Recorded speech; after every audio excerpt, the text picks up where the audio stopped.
来吧，新玩具！今天我们来玩模范斯联盟推出的这一款小滚珠。盒子的外包装其实并不大，外边有一个线稿工程图，背后这里是车型的展示。纸品方面，一份线稿说明书，配件内容2把小枪，一根软管，通过枪尾部的接口可以用软管把这2个连接起来，模拟成当时记忆老玩具擎天柱加油枪的那个意思。当然，这2把小枪也可以组合在一起。然后就可以扣在车顶了。这回会分2个颜色推出啊。现在手上拿到的这款是金属蓝漆，还有一款银色的版本，对应的是每日2版不同的擎天柱里面所带的小滚珠配色。车身细节来看，座位上面的这些刻线，前面的车灯造型，轮毂的涂装处理。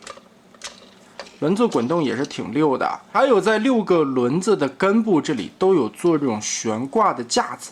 看似挺细的三脚架，其实这个韧性还挺好的。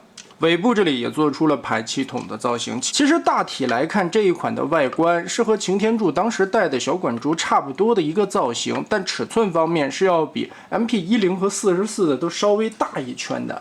顶部、侧面、前、后。甚至底盘包裹的也算是比较紧密吧。当然，这款小滚珠也是可以搭在车厢以及和44后边的战斗平台进行互动的。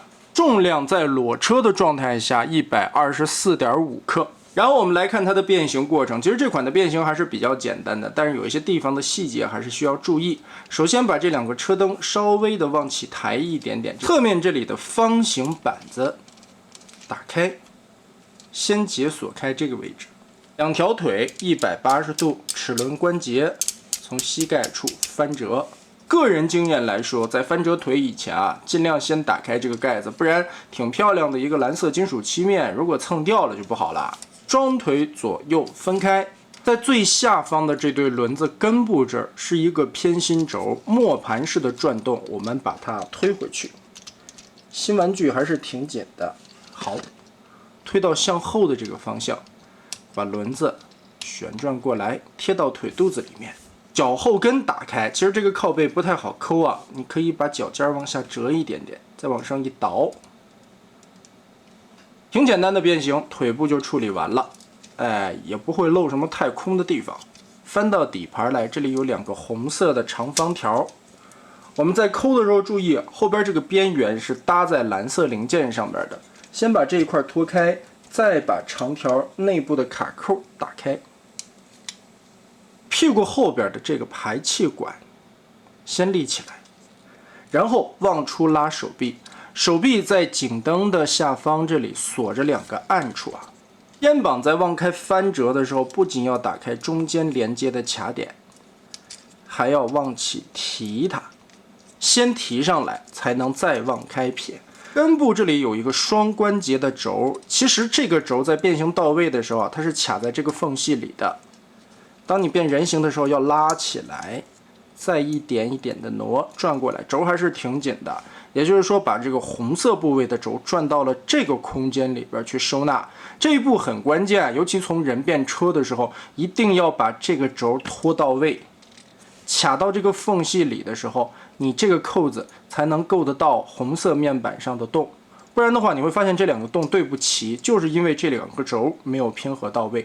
好的，最关键的注意点变完了之后，我们翻到这一面来，肩膀先腾开空间，2侧红色的板子翻折180度贴上来卡住，再把2个尖头往外撇个8字儿。避让开前方这里的过道，背包这里我们先拉松一点点，把这2个白色的零件转横，直接翻折盖下来，然后再往下盖扣合。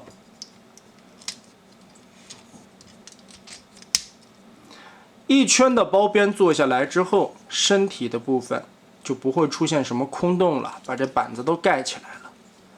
背包双关节再扣到位，里边的2个插槽定好，头部旋转180度扭到正面去，胸板拉起来，双关节扣点结合。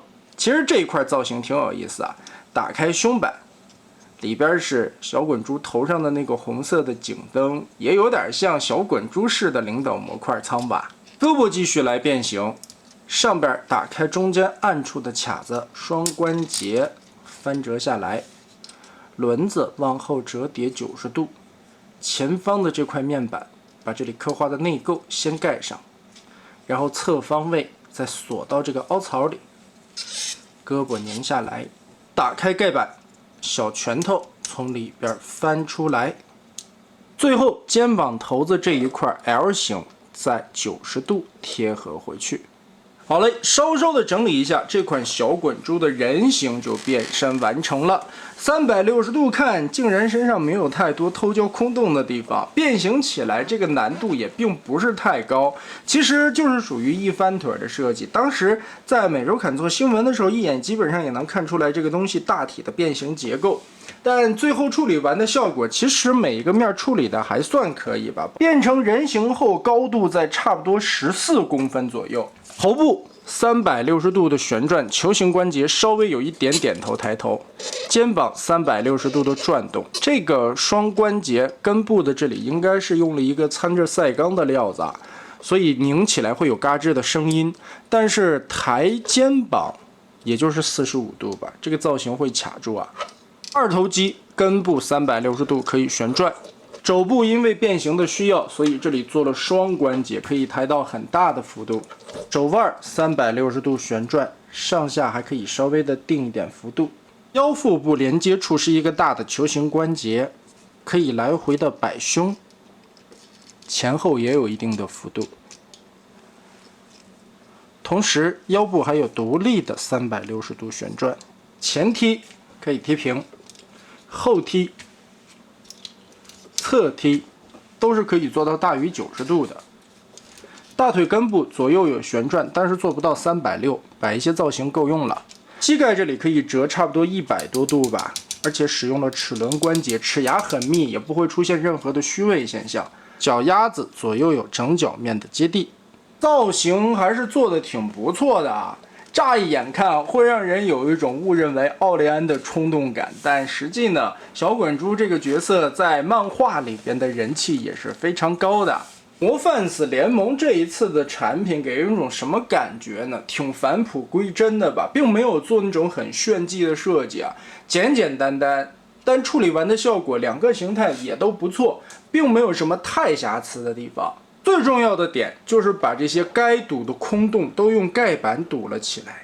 其实我们要求也挺简单的，两个形态处理好，变形算是挺流畅吧，但是并没有什么让人感觉眼前一亮的设计，只是这个厂家为漫画粉丝交了一份标准的答案，仅此而已。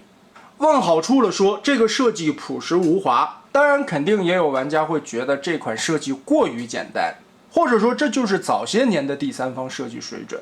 但能在大道至简之下能把这角色完全的演绎出来，我觉得这一点已经足够了。这就像第三方的这些设计师们在做一道简单的算术题。这款小滚珠给我的感觉，它就是很实实际际的写出一个标准答案，1+1等于2。有一些第三方的设计师呢，他会用各种各样花里胡哨的演算方式啊，哪怕都把量子力学搬出来了，最终1+1这个公式在绕了一大圈以后，他给你证明等于2。还有的设计师不是用数学的模型来做1+1这道题，而他却用了各种其他学说，什么哲学、伦理学、艺术类，乃至于天体物理、诡辩术等各种各样本不应该出现在数学模型中的公式，最后也能得出结论等于2。这就是第三方市场的一个繁荣景象，第三方设计师的一个不同风格。翻回来再说，这款魔范斯的小滚珠朴素到你挑不出什么太大的毛病，也挑不出什么特别的优点，一个平凡的作品。但就是这款平凡的作品填补了漫画迷友心中那份缺失吧。那么得嘞，这款小滚珠就是这样了。